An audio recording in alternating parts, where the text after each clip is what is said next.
CPM Thiruvananthapuram ജില്ലാ സമ്മേളന വേദിക്കരികിൽ മണ്ണെണ്ണ ഒഴിച്ച് തീ കൊളുത്തി ആത്മഹത്യയ്ക്ക് ശ്രമിച്ച CPM പ്രവർത്തകൻ മരിച്ചു. വിഴിഞ്ഞം സ്വദേശി രതീഷാണ് മരിച്ചത്.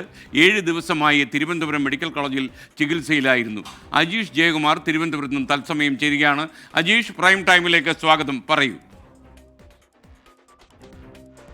SK എന്തായാലും ഒരാഴ്ച മുമ്പാണ് ഇങ്ങനെ ഒരു ദാരുണമായ സംഭവം നടക്കുന്നത്. കഴിഞ്ഞ ഡിസംബർ 23-നായിരുന്നു തിരുവനന്തപുരം ജില്ലാ സമ്മേളനത്തിൻ്റെ CPM ജില്ലാ സമ്മേളനത്തിൻ്റെ പൊതുസമ്മേളനം നടന്നത്. കോവളത്ത് വെച്ചായിരുന്നു ഈ പൊതുസമ്മേളനം സംഘടിപ്പിച്ചിരുന്നത്. ഈ പൊതുസമ്മേളനത്തിൽ പങ്കെടുക്കാൻ കുടുംബസമേതമാണ് വിഴിഞ്ഞം സ്വദേശിയായ രതീഷ് എത്തിയിരുന്നത്. മക്കളോടൊപ്പം ഭാര്യയോടൊപ്പമായിരുന്നു എത്തിയിരുന്നത്.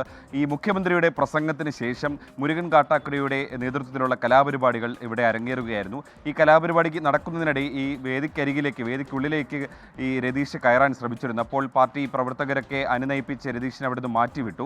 അതിനുശേഷമാണ് പെട്രോൾ, ഒരു പാട്ടയിൽ കൊണ്ടുവന്ന പെട്രോള് ഇത് വേദിയുടെ ഒരു വശത്ത് മാറി നിന്ന് ശരീരത്തിലേക്ക് ഒഴിച്ച് സിഗരറ്റ് ലാമ്പ് കൊണ്ട് തീ കൊളുത്തിയത്.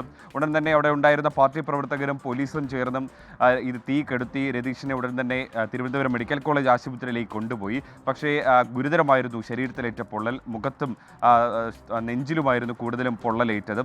ഒരാഴ്ചയായി അതിതീവ്ര പരിചരണ വിഭാഗത്തിൽ ചികിത്സയിലായിരുന്നു രതീഷ് ഉണ്ടായിരുന്നത്. ഈ സമയത്ത് തന്നെ പോലീസ് രതീഷിൻ്റെ മരണമൊഴി എടുത്തിരുന്നു. മരണമൊഴിയിൽ അദ്ദേഹം പറയുന്നത് കടബാധ്യതയാണ് തൻ്റെ ആത്മഹത്യാ ശ്രമത്തിന് പിന്നിലെന്നായിരുന്നു. ഒരുപാട് കടങ്ങൾ ഉണ്ടായിരുന്നു എന്നാണ് രതീഷ് മജിസ്ട്രേറ്റിന് നൽകിയ മരണമൊഴിയിൽ പറയുന്നത്. ഇതിനെ തുടർന്നാണ് തീ കൊളുത്തി ആത്മഹത്യ ചെയ്യാൻ ശ്രമിച്ചത്. എന്തായാലും ഇന്നലെ വൈകിട്ടാണ് രതീഷിൻ്റെ മരണം സ്ഥിരീകരിച്ചത്.